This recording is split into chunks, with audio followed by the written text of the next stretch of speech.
everybody, and welcome to Web3 Weekly. I am Crypto Kenny. It's nice to see everybody here again this week for our cast. I'm super excited about the guests we have today. A very interesting and innovative gaming project. We're going to talk with them here in just a little bit. Before we do, let's do some quick housekeeping. If you guys are watching on YouTube, there's a little button right down there. Says notifications. Please hit the notifications button and the follow button so that you can get notified every time we drop an exclusive interview, informational podcast, anything of the like. Please do that. There is a like button, thumbs up. Please hit that for us. There's a dislike button. If you don't like something that's on here, you can hit that too. That's absolutely fine. Comment section, please let us know what you liked about the interviews, what you liked about the podcast, what you didn't like, what you would suggest. We like to listen to our community. So definitely put all that down below. If you are new to Web3 Weekly, then I would like you to check out some of our other content. We have some really interesting stuff. So like this week, we interview big name projects in the space, interesting, innovative projects in the space. We also do educational content. So our last video was on Web3 security and ethical hacking. If that's something that interests you, which it should interest everybody, because security is probably the #1 thing to be thinking about in Web3. You don't want to be one of those guys that gets their Bored Ape stolen, or any NFT stolen. So if you haven't watched that video, I'll leave a link right up here. You can click on it and update your security protocols. Check out some ethical hacking stuff. So that'll be very, very interesting. All right. With all that said, and all the housekeeping taken care of, we are going to move into our interview today. So I am super excited to have with me today Kronos and Fred WB. That is their Discords. These are obviously Docs founders. We have their names on their profiles here, so you guys check them out. But you guys would know them as Kronos and Fred from Worlds Beyond. Now, Worlds Beyond has been making some ripples in the space lately among a lot of the bigger players.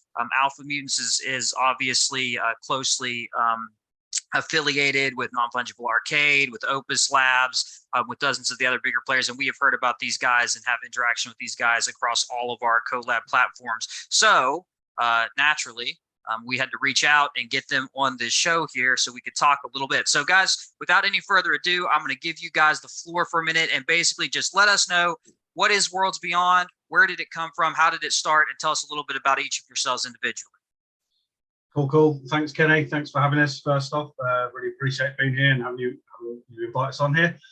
Yeah, so kind of myself and Philip, Clive and Philip, as I say, kind of Fred WB and Kronos, as everyone knows us in Discord. We are fully doxed. Everyone kind of knows our real names as well. So a little bit about us and our background. So I founded a game development and publishing company over 8 years ago in the UK. We kind of developed in-house games, and we also work with third-party studios where we kind of help them to publish their games, distribute their games to different networks. In that time, we've kind of published over 30 titles. Majority of those have been on mobile, but we've also worked on the likes of PC, set-top box. We're doing some console ports for that company at this point in time, and some of the other smaller HTML5 and IPTV platforms. So I've got a wealth of experience on there. Some of those titles, we've had kind of 15+ awards for those titles. Well-recognized games, have done really well, millions of downloads. We've got some great kind of Web2 partners from those 8 years that we built up. We're approved publishers for the likes of kind of Nintendo, PlayStation, Xbox. So we've got those dev kits. So, if Worlds Beyond goes down that way, it's primarily PC at this point in time, but if we do go down the console route, we've got those kind of to take the friction out there. We can go straight into those. Fantastic. So Philip joined us in kind of late 2017, early 2018. And when he came on board, we worked on some kind of big co-development projects with some other big publishers in the space. So kind of those were like year-plus long projects where we went from kind of concept phase all the way through to kind of all the iterations, all the alpha beta testing through to launch. Some of those included some kind of big IPs in various regions. So everything was going great with that. And then kind of we personally both jumped into the kind of space, the Web3 space, kind of July last year. I FOMO'd into loads of projects, as everyone did. I wasted a shit ton of money. Typical thing that a lot of people have done. But in doing so, we kind of got a handle on what was going on in the space, what was there, what wasn't there. and potentially what our experience in the Web2 world and our kind of network of concepts that we have, what we could bring to the space. So we both stepped aside from this company. That's kind of running itself now. We've pushed aside from that, and we set up a whole new team for Worlds Beyond. The Worlds Beyond team consists of kind of just over 30 people in the development team. So that's all the kind of developers, all the artists. There's some the blockchain team within there. They come from kind of Change, which is like an auditing company, a bit like Certic. And some of those developers have worked on titles like kind of Demon Souls, Battlefield 5, Player Unknown, Jedi Fallen Order, one of the FIFA titles, and kind of many others. So it's a really highly skilled team. And yes, so we've been building kind of Worlds Beyond now for over 12 months. We've put a lot into this. We're kind of self-funded from the revenues from our other company. So, we've been working really hard, as I said to you just before this, kind of, 7-day weeks, kind of virtually 24/7. We've been working hard, the developer team have been working hard. And what we've got at the moment is kind of Worlds Beyond, which kind of, in a nutshell, is a community-built metaverse ecosystem. We're looking to provide all the tools available to all the world owners when they mint our project. They're looking to provide all the tools to help them build any game, experience, assets into their metaverse digital space that they're looking to have. So we're kind of a metaverse as a service, providing all those tools and the support side. And we're kind of also badged kind of, or likened to kind of Web3 Roblox for grownups. So as I say, all those tools that we're looking to provide. And the kind of the grown-ups element is we are pitching at kind of the higher end graphics. So, more AAA PC realism graphics. We're moving away a bit from the, the voxel graphics and the cartoony ones that you see in a lot of metaverses at this point in time. But, our kind of metaverse platform will be able to incorporate those as well, because we're going to have kind of a library of assets. People can drag and drop stuff in there. So if there's kind of, lower poly assets, they can build those into their world. So all those tools are going to be there. All the assets are going to be there. These are like professional grade tools that normally developers like in Unity or Unreal would have access to. We've brought them into our platform. We've kind of made them super intuitive. And it's essentially like playing a kind of sim builder game that you've probably seen in the past. Drag and drop things in there, draw some rivers, draw some roads, proceed to generate some stuff. You kind of essentially build whatever metaverse is in your own vision, really. So that's what it is in a nutshell. We can obviously go into a bit more of it. There's a lot more behind that. But that's the kind of high level of where we are with Worlds Beyond. Fantastic, man. Fantastic. And I've got like a half dozen questions for that, but I'll let Phil go ahead and introduce himself so we can get through that first. Yeah, thanks, Kenny, for the very warm introduction, and Clive for a great introduction on Worlds Beyond. I'm going to keep it pretty short for myself because I think we definitely want to talk more about content rather than introductions. So my name is Philip. I go by Kronos on Twitter and Discord. If you've known about us, you probably heard a lot, from me, from like all the AMAs that we've done. And to be honest, I have to say it was very exciting to start Worlds Beyond journey. When we first started, when I got convinced by Clive to get into NFTs, I got into crypto, around the year of like 2018, 2019. Got myself some Bitcoin, got myself some Ethereum. But when it tanked from top to the bottom, I kind of got out and really just focused at work and really never paid attention anymore until Clive got me back into NFTs. But yes, we saw in the market there was a big opportunity for metaverse play, and I think we're all aware that we're still very early in the metaverse scene. And when we first started out, we were thinking potentially maybe making an MMO RPG world, but for like with our market research and analysis and knowledge from the Web2 experience of publishing, we know that no matter how well you build a game, usually, if it runs really well, you get about like 5 to 8 years game cycle out of it. So we were thinking on how we can potentially have a platform that is going to last for a longer amount of time. So at that time, Clive and I had the idea, well, also a little bit of inspiration from NFT world as well. But we saw that user-generated content is going to be the future. So, and no one has seemed to offer that in a higher quality graphics experience. So that's when we really saw our opportunity. And that's how really Worlds Beyond got started. And it's been about a tough 13 months so far. Yeah. But we're here. We have almost at a launchable state, of a product. And we've been releasing tech demos and, tech demos after tech demos. And we're very excited. Currently, we're working on a zombie survival game template inspired by Days Gone. It's one of my favorite games. So we're measuring ourselves pretty high. But yeah, so we'll come out, and I think people will definitely like have comparisons for us with Undead Blocks. So anyone who's just looked into us, they probably think we're a zombie game metaverse or something, but we're not. We have a lot more. Yeah. So there's a couple questions to cover that. So number one, so I was giving lectures 12, 18 months ago about the because I mean, obviously with my group, we look at the macro. We knew that the end of the bull run was coming, and so we were doing. I was doing lectures on what is going to be the metas of the next full cycle, right? And as a service was the title of one of my speeches that I gave, and I'm completely there with you, because I've talked to. Now this is interesting because Metaverse as a service is a in my opinion a fantastic concept. I mean, I've talked to tokenomics as a service providers, which I think that's fantastic. But I agree with you guys completely when there are going to be hundreds and potentially thousands of projects that want to have a Metaverse play, but don't necessarily have the funding or the time to go in and build those own metaverses. So the longevity of a project that can provide that, in my opinion, is much better than one that's just like, well, we're making a game and it might be great for 5, 6, 7 years, but there isn't. The games don't last forever, right?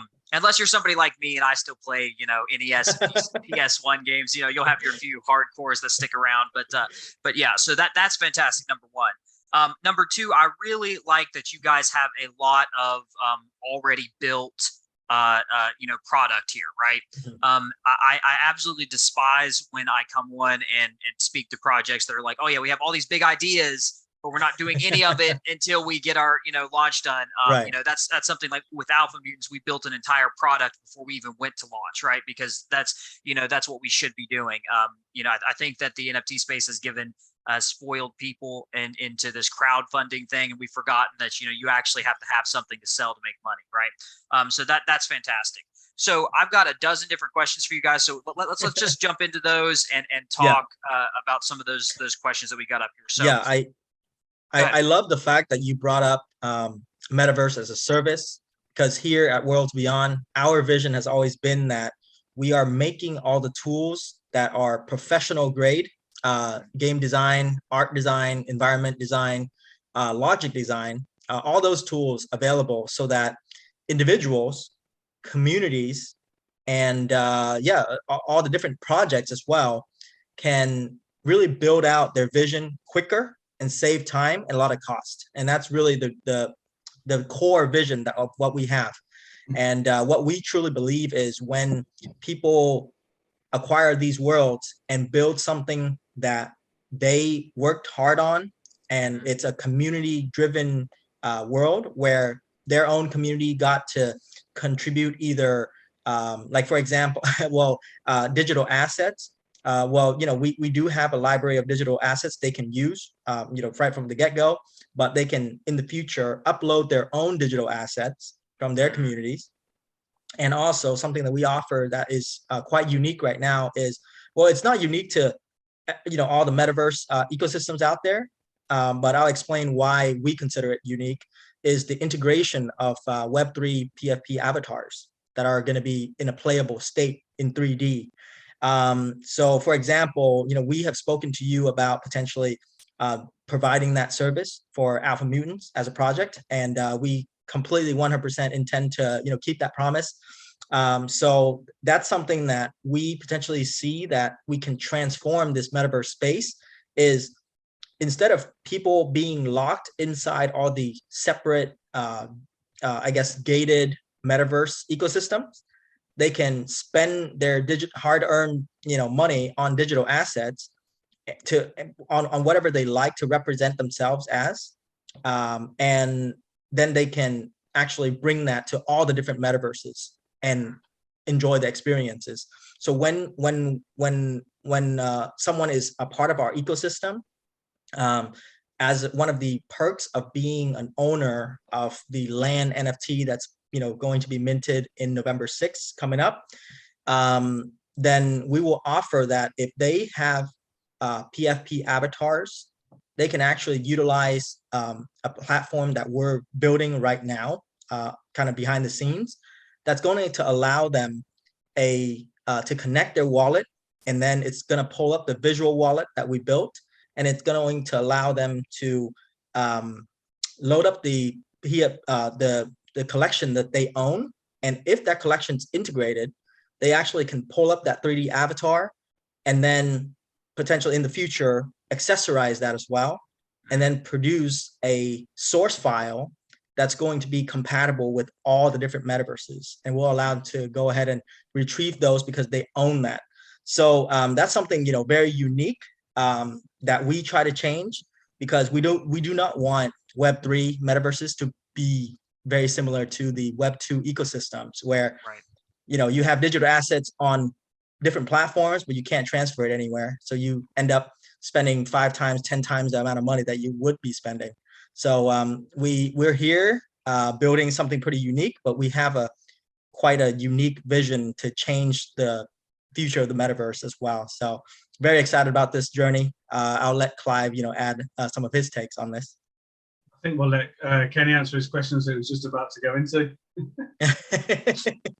Yes, yeah. Well, yeah. Let's get into some of these guys. Definitely, there's some of them I think it's really imperative, because I'm sure, like, with as complex as your guys' project is, and this is the problem we have on these long-term things, we could probably talk for 3 hours about them. Yeah. But we got for listeners. But okay. So one of the things that I am interested in, and a lot of the community is, like you stated before, there is much of the quote unquote metaverse that are being built currently that are, the majority are in voxel pixelation, these simple building blocks, right? And they just kind of, being the first to hit those things, that's just, it's the easiest way to come to market, right?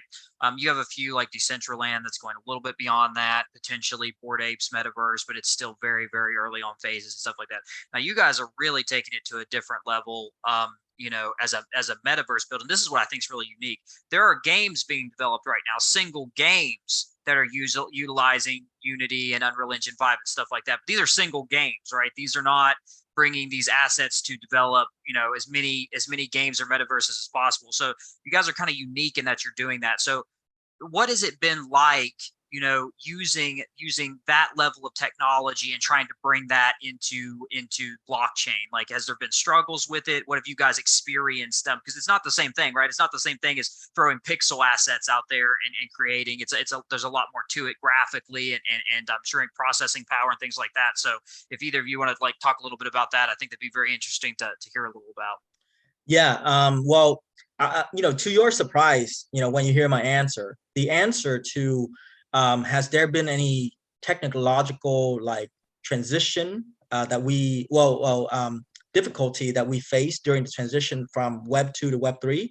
The answer is honestly a no, because and that's what I preach all the time, is even though we're still very early in the metaverse scene, we want to build a very high quality product and a good ecosystem, because of the fact that a good game in Web 2 actually can be converted to a Web3 game pretty easily.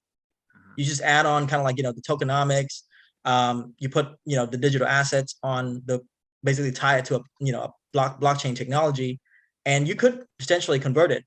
So if we as a whole space do not start working on and releasing higher quality products for Web3, then the Web2 people will never endorse it. Right. And that's what we're trying to change. And once the thing is, we want to also build a really good community. And that's why, we value your community so much.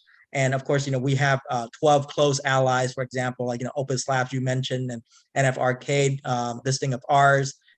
you know, a lot of these guys are, you know, I think they're heading, well, along with you guys, are heading in the right path. Is you're focusing on building the community, and that's what we want to also be able to do, is to ally with you guys and build a very strong, you know, community on Worlds Beyond. Because once there is enough, well, there are more high quality games that are coming out for Web3. The Web2 companies are definitely going to be looking to pivot. But one disadvantage they're not going to have is the community that, you know, that we've already set out to build. And so I think loyalty from the community, and you know, treating people right, and getting them to really understand that, you know, they have been there from the beginning, the early adopters, and, you know, we're going to treat them well. And that's why our we call it the Genesis Collection. It is really for, you know, it's at a discounted price, and it rewards early adopters. Of course, you know, in the future, we've been asked many times that, oh, what happens if it grows quite a bit, and, you know, how are we you know, are we going to release more lands, and, you know, all of that.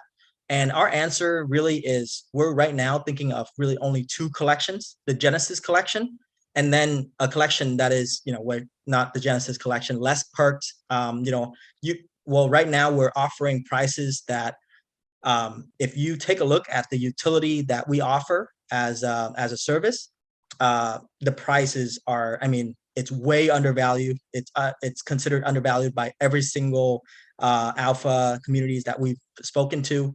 But, you know, our Genesis Collection really is a proof of concept as a community for us, and as a project. And we definitely want to build relationships with, you know, our communities, and reward the early adopters. And that's where I feel that, you know, in the future, when the Web3 communities, well, the Web2 companies get in, they're going to be at a disadvantage, because we already built all that community. And now we have, you know, hopefully we're going to be one of the groups that set the trend on pushing all the other companies to build a product before they launch, build a good product before they launch, and just bring the quality expectation a little higher for Web3. And Yeah, that's how I think we're going to gain, you know, more public adoption for Web3 gaming. Yeah, just going back to your question, Kenny, I think, I mean, as Philip mentioned, like the difficulties technological wise, we didn't really have those. Kind of, the team is really strong. You know, they were hand selected. The blockchain team have got great experience. Nothing has phased them. You know, we've not had any real pushback from them. The kind of the challenges we face really is, you know, we are fully Web2 people in a way. So the challenges we faced were coming into the space, and, you know, it's all about community first. Web2, you know, we build the product, and then kind of the community comes afterwards. So it was that kind of flip around, you know, doing all these AMAs, getting really on top of the community. I mean, you know, we had to adjust to that. You know, it's great. It's a great way to do things, but it just wasn't the way we did it with Web2. But, you know, we've got a great kind of team on top, the Discord team, the people there, our advisory groups, you know, they've kind of helped us kind of push us in the right direction. So we're getting more used to that. So that was the main challenges we faced. And like we've mentioned, kind of, you know, when we saw these other projects, it's like, yeah, here you go, let's mint an NFT. We're going to build this, we're going to build this, we're going to build this. And we're like, it doesn't make any sense to us. It's like, you know, we're all about product first. This is why we kind of, you know, we started building 12 months ago during kind of the bull run. We could have done an NFT then and just like minted out and kind of said, we're building this. You know, that was an option to us. But, you know, we were like, that's not what we do. We want to do the product first. You know, we want people to see what we've built. We want people to be enthused about what we've built, and, you know, be excited for it. You know, the proof is in the pudding. You get excited by what you see, not kind of what you do get excited by what you're promised, the hype, but we prefer to kind of, you know, show real tangible stuff before we come to market. So, you know, that is very Web2, but I think that is, you know, that's how it needs to be, really, especially now with, you know, all the lack of trust in the market, the lack of trust in projects and kind of founders and everything, really. I think it has to go this way in the future. There's no more promises now. It has to be kind of, this is what we've got. We've put money into it ourselves, we've put time into it ourselves, and, you know, that forms the trust with what you've already delivered or shown to date, really. So, yeah, that was the challenges, really. But, you know, there are some good things from Web2 that we can bring across to Web3. But, yeah, the community side of things, these AMAs, they're really good. We're getting really into it now to doing these. I think we've got about 10 booked for this this week leading up to Mint. So yeah. Mint is kind of next weekend. So yeah, it's full on all the time, as we said before. It's 24/7. But yeah, we love it. We love it. Well, and I think you guys make really good points there about a couple different things. You know, I think that number one, I think you're correct that the space has matured. We're still very early and we're still very immature as a space, but I think that they matured past this point because, like you see now, that most people require doxed founders. Most people require some kind of utility already built before they come to market. The hype is the investors are becoming more intelligent and mature in what they're doing, and I think that's an absolutely great thing. You know, so as we talked about, you guys are doing a metaverse as a service. One of the things that Alpha Mutants does is we do NFTs as a service, right? So we launch NFT projects, and I think it's very interesting that you mentioned. I think this is probably, in my opinion, the biggest barrier between bringing really solid builders from Web 2 to Web 3. Is that a lot of times these people and great companies, tons of money behind them, and they'll come in and they'll just fall on their face in this space because there is a huge culture barrier between Web 2 and Web 3. I've had dozens of conversations with people where they'll talk and they'll be like, oh yeah, so let's just do this, this, and this. And it's like, no, you shouldn't, because the way that things work, the fundamental way that we see things working in Web 2 absolutely get thrown out the window in Web 3, right? So there's a barrier of understanding to move into this space, and I think that the more that we provide the information and the utility to get people in, the better it's going to be, and the more that we see projects like you guys that have built already, that are coming in, taking their time coming in. You guys didn't rush to market. You're doing what you need to do. I think that's fantastic. So. I agree with almost all of that. So one of the other big things that I wanted to know about from you guys is obviously. So let's talk just for a second about where we're at right now. Like, when are you guys looking at launch? Any launch information that you can give to us? And then besides for that, once we get through launch and once you guys are up and running, what does the next 12 months or so of your roadmap look like? What is World Beyond going to deliver after launch? Yeah, no, I think that's a great point. I want to finish a point that you touched on. Why I think some Web 2 companies kind of fall face first, when they transition into the Web 3 space, is I think what they forget is in Web 3, the early adopters really want to become a part of this technology, and they want to own something, right? So a lot of these Web 2 projects, I see them coming in, and they're still trying to really just, basically gate off their community and then sell products endlessly, just like Web 2. And the I guess the adopters don't really get anything except, well, here's the next thing to buy, right? So that's where I think, we, even though we're coming from the Web 2, but Clive, has definitely really put a lot of time and thought into this, and that's why we endorsed a model where, for the Genesis collection, the owners collectively will be able to receive, in total, all the worlds together, 1 billion tokens out of the 6 billion tokens in the economy. So we are rewarding the owners who adopt the system early via that that token. I guess the tokenomics. So that's where I feel that we definitely want to build an ecosystem where the communities and the community members all feel like this is something that they built, that they want to hang out in, and I think that's something that's very cool in the future. Yeah. Fantastic. And yep. Yeah, and to the point that you brought up, I like that you mentioned where you guys with kind of like the most immediate things in the roadmap, and then once we get launched, what's coming after that. I do like that breakdown a lot, because I feel a lot of projects will kind of plan out 3 years down the line. We do have a roadmap that spans like 8 years long on all the things that we're looking to build out of this metaverse ecosystem, like internal marketplace and things down the future, integration platforms and all of that. But right now, I think it's smarter to actually focus on what are the next immediate steps, take care of that, make sure that's successful, and then always try to reevaluate to see, can we follow the initial plan, or do we need to pivot? Because a lot of times, and especially in the last 4 months, while building communities and developing relationships with all the community members, we actually find out so much more about what people are actually looking for.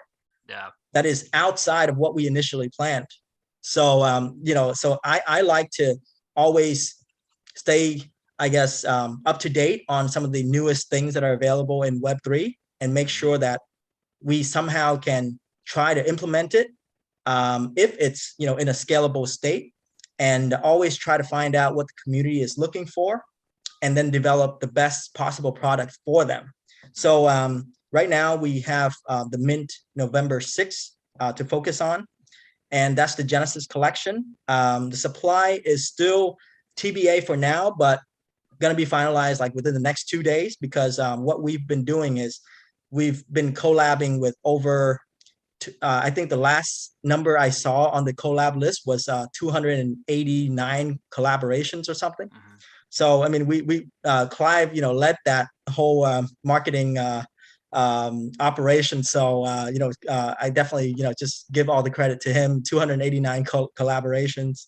But we're getting them to come in and confirm their want to go ahead and be early adopters of this ecosystem. And we definitely want to make sure that in this state of a bear market, we don't want to release a ton of supply and then not be able to mint out and, kind of kill the momentum of the product. So we definitely want the Genesis collection to be appropriately sized, which means there's going to be more benefits to the owners, because, just the less land, but you're still going to get that 1.5 billion tokens as a collective anyways.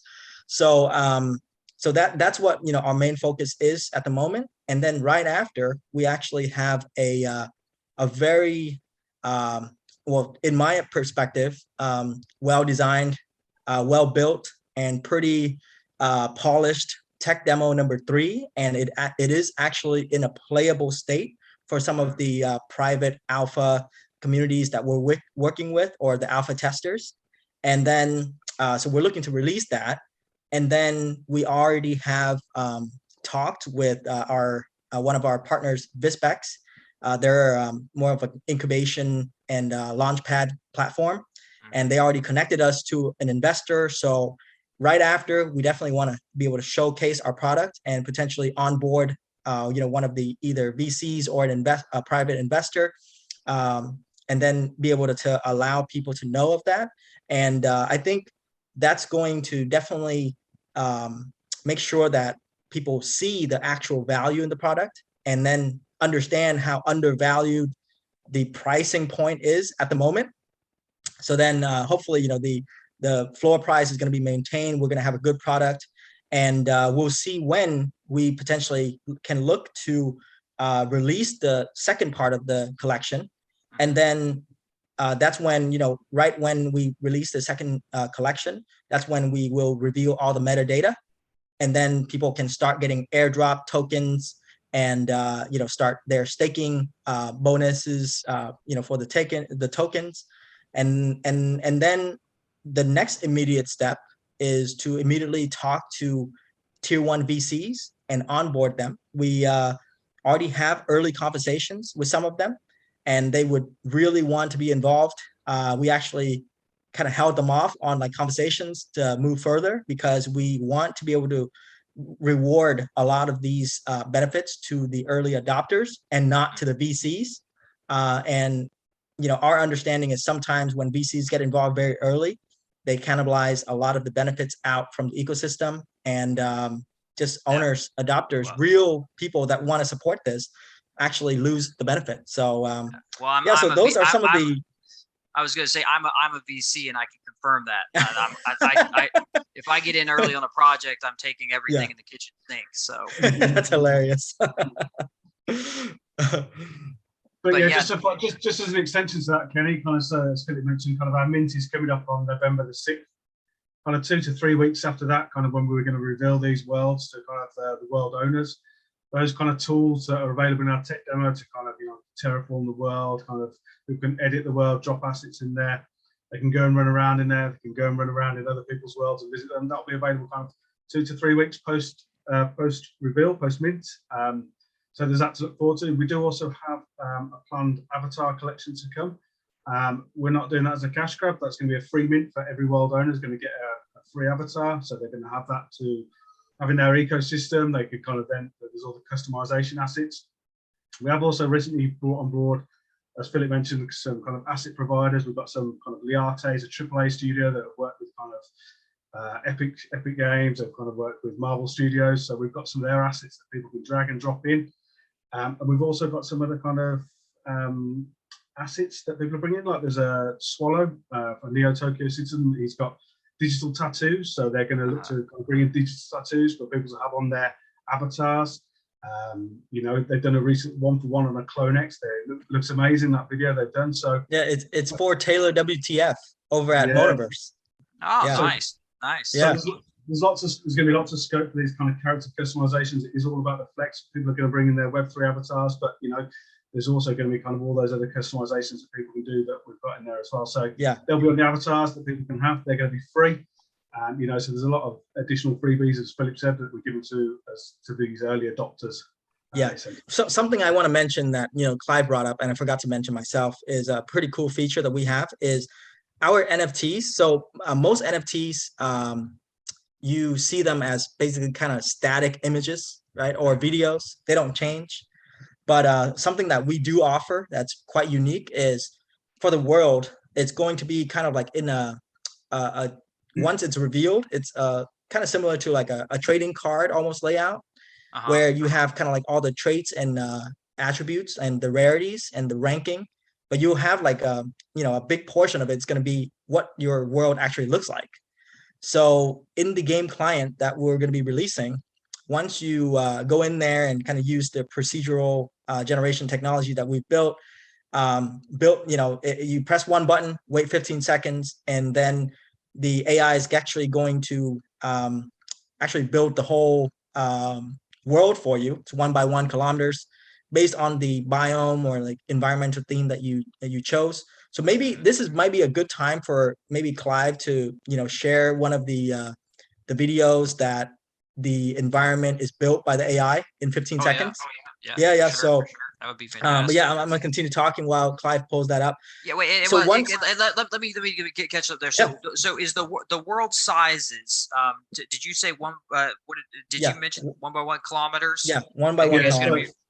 Yeah, so it's pretty decent size. Yeah. Yeah, so kind of if you're a 1.8 meter character, if you run from side to side, flat terrain, that's going to take you roughly 3 minutes. But what we do have for multiple world owners, you could kind of merge your worlds together. So in a grid system, so if you've got kind of 4 worlds, you can do 2 by 2. You have a much bigger area. It has to be in a grid, so next would be 3 by 3, which is 9 worlds. So then obviously that's going to kind of be 3 kilometers by 3 kilometers. So you can kind of have a much bigger space to build on. But even 1 kilometer by 1 kilometer is a pretty big space to kind of build your experience, your game, or whatever on it as well. So yeah, to bring that into perspective, each of the Fortnite map is 2 by 2 kilometers. Yeah. So anyway, so once you have that initially auto-generated environment, you then can click anywhere to raise, lower the terrain, change the terrain texture, you know, change from sand to grass, or, you know, and then you can actually add foliage or remove foliage, add trees, remove trees, you know, place rocks anywhere you want, and actually be able to click on any of the objects and move them around. And once you're finished, you can save that as a blueprint. So we call it the environmental blueprint. And that actually, because you've spent a lot of time building that, and if it looks really cool, you can actually issue that later on as an NFT on our internal marketplace, and then be able to either allow people to rent that to use on their world, basically apply on their world. They can have, you know, pretty much the same world as what you built, but they can, you know, apply different game logic to that so that their, you know, their experience is completely unique. And then you can and then once you're happy with all that, you can actually go ahead and choose this function called take new representative image. And then the game client is going to bring up kind of like the camera. Yeah, exactly. And then you can actually there's a square box in the whole, the whole screen. You can fly around and you can choose like the best view of your world, and you can take that image and it's going to produce that image and update it on OpenSea for you. Oh, nice. Yeah, That's fantastic. Yeah, and we're looking to do that. Nice. Yeah, we're looking to do that with our avatar collection as well. So once the avatar comes out, you can, it has that initial first look, but then there's going to be a visual wallet and a platform where you can accessorize a little bit more, maybe add some more tattoos or put decals or, add whatever you want on. And then you can actually, once again, also take a new representative image and then have your NFT be updated. Nice. I like that. I think that's fantastic. I'm really big on smart NFTs and evolvable NFTs. So that's fantastic. I've looked a good bit into smart NFT technology, and that's where I think the whole space is going at some point. But all right, sweet. So now we get to see a little sneak peek here. Is that what we're doing next? All right, fantastic. Nice. Well, should we go with? I think we should go with that environment just to showcase. That one. Yeah. Okay. So yeah, Kenny, as Philip mentioned, this is a world that we kind of clicked a button, and this was kind of produced by our procedural generation technology. This was produced in kind of like 15 seconds to produce all the kind of the buildings that you'll see here, and kind of let me just go ahead and every single part of this environment. What? You can probably just download it and then play that. Oh, nice. There you go.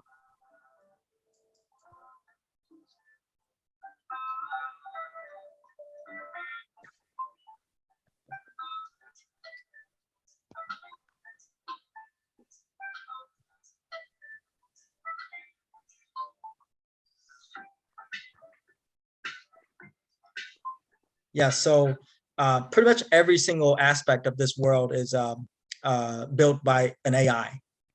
So the sky, the lighting, everything. You can actually choose. Right now, we have 4 different lighting settings, and maybe Clive can showcase it. All the buildings there are actually placed by the AI as well. So that was ready to ask that. That's impressive. Yeah, all the buildings. So environmental artists did not touch that map at all.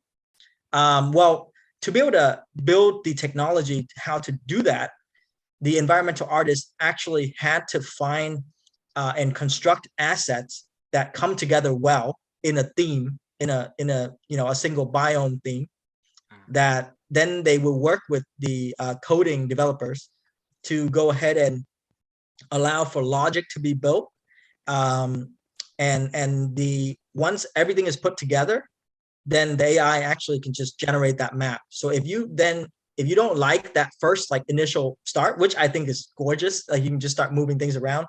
But let's say if you find that, oh, I want more hills, or I want things to be higher, you can actually, if you want, you just actually press auto generate again, and it's gonna give you. And in the future, what we'll do is maybe we'll allow for what didn't you like about the last auto generation, right? Then you can maybe request for certain things, and then it's going to choose for you and be able to implement that, those changes for you. And you just press it, until how many times you like, and you get a really good starting point. Then you start to build more things onto it. That's awesome. So that was just the starting point. That is your base map. And then if I can just play some of this kind of, some of it's quite quick. It will show some of those kind of terraforming tools that we've got, and then some of the modular building. I'll just play through some of this so you get an idea. So these are some of the tools that is going to be available to all world owners. Kind of drag and drop different objects in there. They can kind of resize them, kind of drop them in where they want, put the buildings in. It's all super intuitive, pretty easy. This is the modular building. So you pick your assets out of the asset library at the bottom. And this is all built with kind of modular parts. So you can build up completely new structures. So if you built a completely new structure that you're really happy with, you put a lot of work into it, you can group all that together. You can then kind of save that as an NFT. You can then rent that, you can sell that, so other world owners can then have that and load that into their worlds. Or if it's a really good one we like, we sponsor it, we're going to kind of integrate that as a full building into our asset library that other people can just drag and drop in there. And here you are, you're just kind of placed in your world. You can run around in your world that you just built. And he does, so The house to the left is actually the one that, it was just built. You can actually run around in there. We actually have a video on our Twitter and in our Discord. In our Discord, you can definitely see a lot more. But then it shows that, after it's being built, the player actually gets to go inside and do anything they want in that world. Of course, right now, the logic that is available is still, I would say, I consider it like kind of limited, but I mean, we're able to, run around, jump, roll, do all the locomotion things. Also like shoot guns and, have have things like explosives. And so right now we're working on that first template, which after we're done with that one, the other ones actually become a lot easier because we have already a really strong starting point for all the kind of like the shooting mechanics and everything. But we're working on that zombie survival mode. And do you have any of that, Clive? Have I shared it to you, or or you still don't have it yet? I apologize. I actually saw on one of your guys' social platforms a video that when you first announced it, and I was looking at it, and I was like, "Oh man, that's cool." I'm a huge zombie survival like survival nice. gamer. So for me, I mean, I would get on and play that for just for the heck of it. So that looked really super cool to me.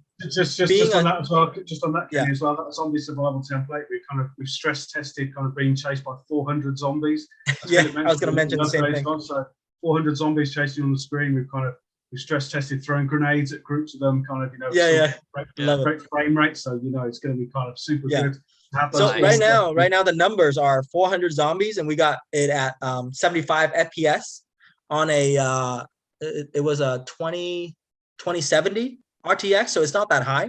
If you're on like a 1080, which is like I think pretty standard for like mid-level laptops computers now, then you can actually play at very close to 60. And if of course we have like multiple graphics tier settings as well, so that you can lower the settings down and have a good frame rate and enjoy playing.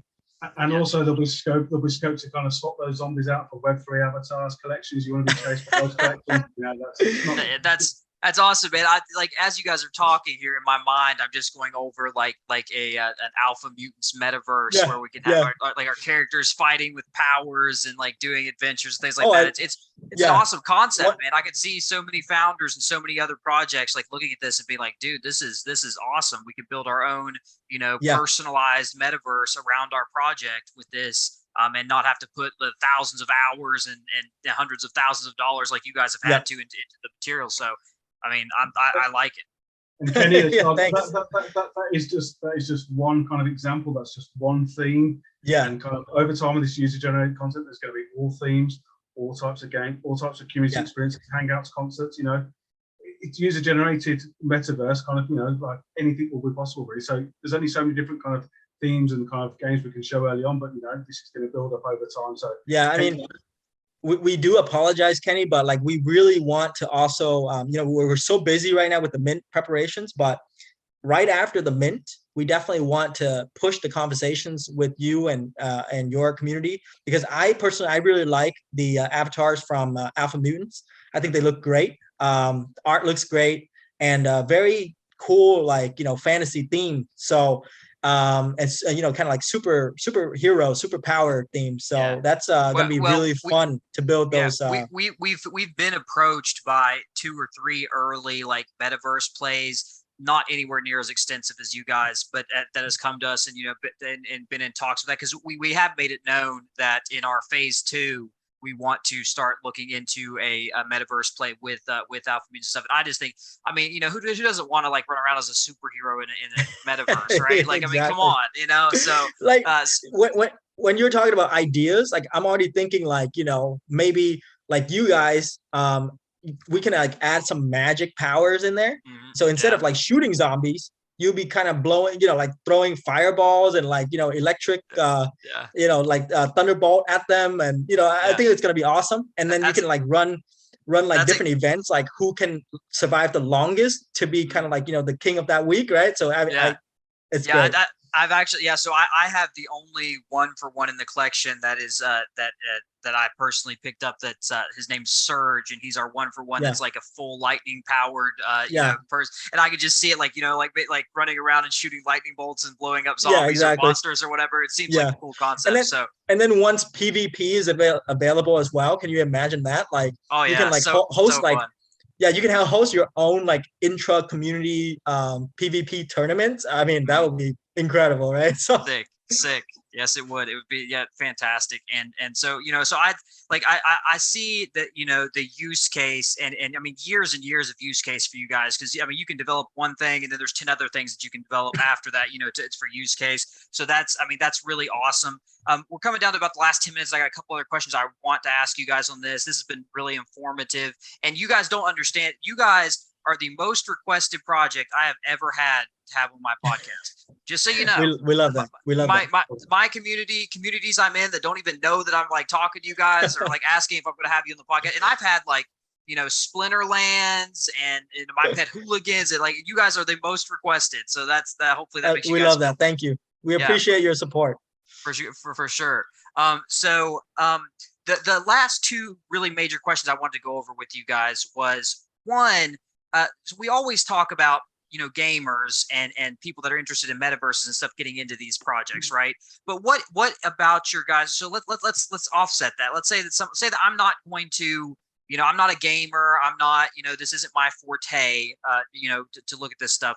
What about like a dormant investor? What is in it for a dormant investor to come and to put money into, Worlds Beyond? I see. I mean, that's a great question. When we first built this out, we definitely, being a Web2 game company, we definitely made, we're thinking the product is for gamers, made by gamers for gamers, right? But when we built the community, what we have realized about the Web3 space is there are so many dormant investors that are looking for what is the next best thing, in the future to be buying and collecting and saving and building the wealth for the future. So that's why we spoke as a team and also got a lot of input from our community members. And currently, the best solution for us is for these gaming experiences. There is a cap on how many players can join at any one time. So if you have a social template, so a non-gaming template where the character is really just running around, jumping, and maybe throwing emojis, we are in work with Photon Fusion, which is the back-end service that we're using. They're very well known in kind of like the game development industry. They have like very strong VC backing, over like I think 100 million in investments now, but they're actively trying to catch up to what I feel is also the metaverse play, because they're now getting a lot of requests, especially from us as well, is via kind of like one of our exclusive memberships with them. We are actually helped by them in kind of like a separate Discord. So then we're also always requesting them like, hey, Improbable is able to put 4,500 players, at one time into one of their rooms. What can you guys offer? Right now, they're pushing it. They're getting close to like 1,000, 1,100. But they said like, starting from next year, they're going to be able to keep increasing that number. So of course, we're still limited by that number for non-gaming, just social experiences. But for example, anything that requires like really precise calculations and predictions. So then, for example, like if you play an FPS game, if I jump, you need to see that I jumped, right? Or like any type of PvP that's like requiring like a lot of like skills, you don't want to be lagging or the system is not updating you. So there's a lot more calculations and interactions between the client and the backend side. So then right now we're limited to at about like 100, which is very similar to Fortnite. So, but of course, like because of that cap, that is counted as one concurrent hosting session, right? Yeah. So let's say if your experience can only hold like maybe 50 people because of like the amount of like details in the interactions that you want to build, then but Kenny, you built like an amazing game, an amazing experience, that now there are 1,000 people wanting to play at any one time, guess what you're going to have to do? You're actually going to have to acquire 20 lands to accommodate them. If not, then someone can actually build a somewhat similar experience to you and try to, get those people who are waiting to play. So then that's where I think the value of the for these lands, for the dormant investor lies, is because the people who are actually building, and as the ecosystem grows and more foot traffic, there is just going to be more requests, or more desire to hold more lands. But now the dormant investor actually gets to either sell it at a higher value because there's more desires, or they can rent it out to have passive income. Yeah. So like me as actually developer, I build a really awesome experience. It's the demand outweighs what I can put out. So then I have to go to dormant investor B and be like, listen, I'll give you this much in order to copy paste mine onto yours so we can put more into the experience. Exactly. And that's a great business model. And it's worked. And I think it's the idea of a lot of landowners in different metaverses now. It's just with you guys, it's more current, right? Because we hold Bored Ape land deeds right now. We have no fucking idea what they're gonna what's gonna be possible, right? We're speculating. But it's a little bit easier with you guys because you're a lot closer to actual development, to actual play, and we can actually have a better idea of what's going on with that. So I think that's great, guys. I think it's fantastic. And I want to get one more question in before we get to rounding up here. Clive, I have to tell you, man, I've been sitting here like just watching this video. You have a striking resemblance to Cowboy Cerrone, the MMA fighter. Keep looking at you, and you look like Donald Cerrone in like his prime, like Yeah, 8-9 years. I love it. Not in his more haggard older age like I am now. Yeah, no. When he was like a beast, like with his beard going on before he like shaved everything off and was just kicking. Maybe now I know how Clive got those 280 plus collaborations. Yeah, strong arming people, right? Like, listen, you're gonna collaborate with us, all right? That's so funny. But I had to mention I'm a big MMA fan, so Me too. all right. For sure. I love all of the unrelated, but I love all of the crypto and NFT integrations that the UFC and different MMA fighters are doing now. It's really cool. They're being very innovative in the industry. So for our final question here, so let's talk about. So we talked about the product. We talked about what you guys are building, what the future holds. We talked about November 6th being your mint date. So let's talk to because we're getting very close to that. Let's discuss. What is like if I am an investor or someone that's just interested in your product, and like I'm a gamer, and like, damn, I want to build my own gaming experience in one of these worlds. What would you tell me if I came to you and I said, hey guys, like, how can I get involved? What is your recommendation? The best way that I get involved and I can get the most out of Worlds Beyond? What would you tell an investor, a gamer, whoever's coming in? What would be your advice to get them involved if they asked you that question today? Yeah, I mean, it's gonna sound a little bit like a sales pitch, but I'll just be very like honest, blunt, and straight here. Is early adopters of our system for this Genesis collection gets a lot of benefits. Especially when VCs are coming in, and just the amount of tokens that each of these worlds are going to be receiving, roughly about going to be about 170,000 tokens per land. If that hits 10 cents. And let's say you pay 0.5 ETH for these lands, you already know where you're at. So, just from the benefits alone, that's something that is already, I think it's the product and the, what we've shown, it sells itself. We've built a really strong community that, is willing to support us and endorse us. So what I want to tell them really is, we want to change that narrative in the current different metaverse ecosystem, that it is very hard to build once you bought, and there's really no help. And if you want to build, it's expensive. Like, for example, I think I've heard some people complaining that on Sandbox, there's like a 2 years waiting period, and it's like very expensive to build something like of your own. Whereas here, we have made all the tools available so that you can easily use those things and just build out something that you and your friends can jump on and enjoy your time, on your spare time, or you build something for your community and host events. Or if you are into gaming, then you build a gaming experience utilizing some of our gaming logic templates. So and also after the mint, of course, most likely after the second collection mint, but if the second collection ends up being delayed by quite a bit, then of course we're going to release the metadata and then save the other metadata that's available for the second collection.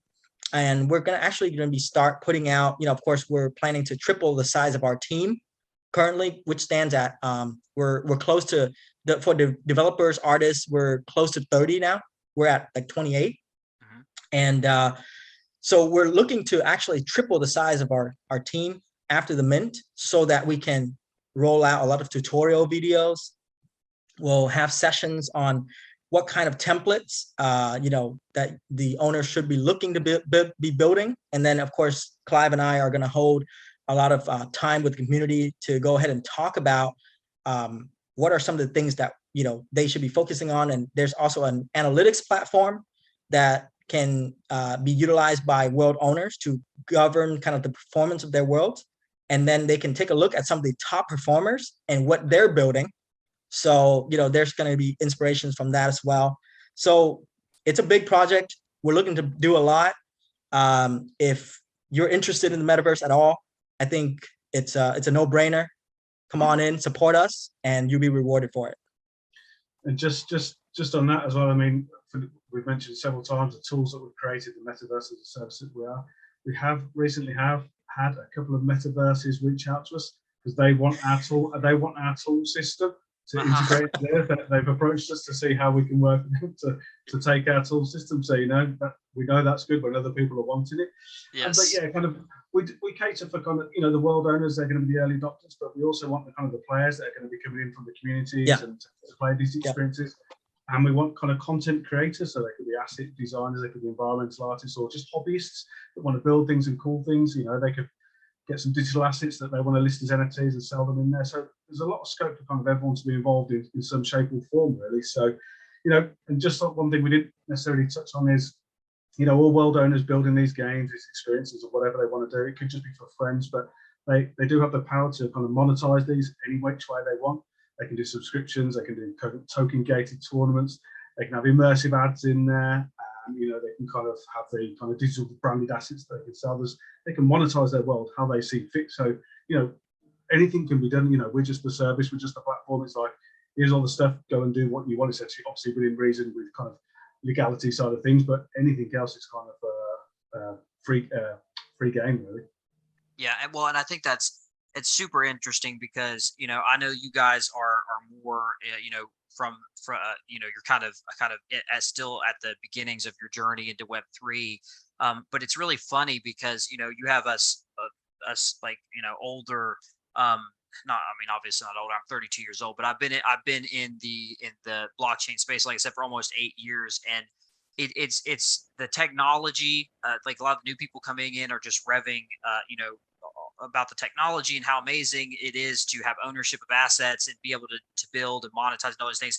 But I gave a class last week inside of Non-Fungible Arcade, when just the how gaming is going to create this ecosystem, this society that we've never experienced in real life, where every individual can monetize their time, what they build inside the metaverse, and that these economies are going to come together based solely off of supply, demand, and we've never seen anything like that in actual reality. So even the philosophy behind it is just staggering to me. I think it's going to be such an awesome experience watching these metaverse projects like Worlds Beyond come to being and just see what's going to happen, man. It's going to be a crazy social experiment when you have thousands of people that really create the rules, right? They create what is valuable, what isn't valuable, what is fun and what isn't fun. And there's no one standing over them saying, hey, you can't do that. And I think that's a fantastic idea. And so I love, anybody that is trying to bring that to fruition, has my full support in it. So We are getting down to the last hour, guys. I hope that we could probably continue to discuss this with these guys for probably the next 3 hours. However, YouTube doesn't like anything that goes over an hour, so we're gonna cut it off here. But thank you guys so much. So Clive, Philip, thank you so much for coming on here, for talking us through, what your guys' future plans are, what's going to be available when you invest in Worlds Beyond and everything. So I'll give you guys both just a minute or so if you want to close out, any closing comments, anything that you want to leave the listeners to, and you guys can go ahead and close out with that, and then we'll wrap everything up. Yeah, I just want to say that thank you for listening in. Kenny is amazing. We've spoken to him a few times, but today was actually our first video call, and you're even more impressive on video. So as a host. So thank you for Kenny for setting this up. We're very excited to share our story and the utility that comes with our ecosystem.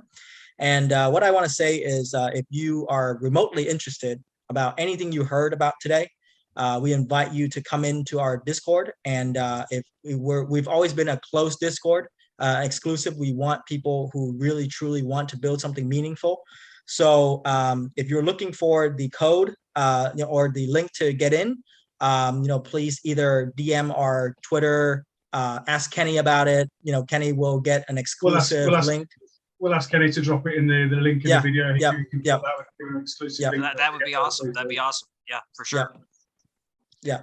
So yeah, come on in, meet the community. We're a very warm and welcoming community, and we're actually a collective, all the different communities that, strongly support us. So it will be fun. It will be nice to meet you in there and get to know what you like to build so that we can make it happen. Yeah, so I just echo and ditto kind of Philip's comments there. So yeah, thanks for having us, Kenny. Much appreciated for you bringing us on here. We look forward to people joining. So we'll drop that Discord link for you. Mint is November the 6th, so there's not long. So if you do want to get in quick. We look forward to kind of seeing you there. So yeah. And that's amazing, guys. So what I'm going to do, everybody, is below in the description of the video, I am going to have some social links. I'm going to have both the Worlds Beyond Twitter and any other social links that the guys here want to drop me. I'll have all those there so you guys can follow them. We will have apparently an exclusive. This is big, guys, because these closed communities, it's very difficult to get into these sometimes. So we'll have a link to the Discord. If you're really interested, we're trying to build organic communities here. So don't just jump in there just to jump in and never, take part. If you are really interested, you really want to build something, you really want to play something in this metaverse, then jump in and get involved. So that'll be down below. We'll have that down below. Obviously, we'll have the Alpha Mutants socials down below. If you ask a question about Worlds Beyond and out in the Alpha Mutant server, you'll be directed to the right place, right? Half of our guys in there are talking about Worlds Beyond because we're so close to the mint, so you won't have any trouble getting in there either. So besides for that, guys, we'll wrap everything up. Super great, informative, intuitive. You guys are obviously very versed in what you're doing and what you're building here. Very intelligent, both of you guys, and I would encourage you guys to hit them up on their socials. I'm sure they're very busy, but they try to be as available to the community as possible, and just interact, guys. I'll tell you, the number one thing that has made myself successful over the years in this space is just to get in with these communities and interact, right? It gets you so many benefits, teaches you so much. So number one thing, do that, like their post on social media, comment, give them their ideas. Who knows? They might see an idea that you put out that sounds really great. It might show up in the game. So that definitely take advantage of that. So just on that, Kenny, sorry, our friend requests are open. If people have any questions, Worlds Beyond, they can contact myself or Philip directly. So Fred WB and Kronos, you can come and hit us up on Discord. We respond to everyone, so feel free to come. I'll also leave their Discord IDs on there, so you guys aren't looking for it. So I'll leave those on there so you guys can check them out. I'm gonna throw something in there super, just. At the moment here, we're closing in on just capping off all of our allow lists. So if you come in and you open a ticket on time, in our Discord and just say, hey, I'm here. I want an allow list because I heard it from Crypto Kenny's podcast. We'll get you in there. So we're closing that off November 2nd. just so that we can have all the wallets available for mint. So get in soon. Maybe we'll extend it to maybe November 3rd, because that's really when we're looking to cap everything off. So get in, and we'll help you out if you just say the keyword Kenny. There you go, guys. There you go. So you jump in and say Crypto Kenny, we'll get you on the list there. So Exactly. that's awesome. That's I love awesome. it. All right, guys. So thank you very much, everyone. Definitely come back and share this video to your friends, anyone that's interested in the metaverse. You can't get any better than what's going on with this amazing metaverse that's being built out by Worlds Beyond. And until next time, I am Crypto Kenny. Let's go make that Web3 money, and let's build that Web3 metaverse. See y'all next time. Thank you for watching.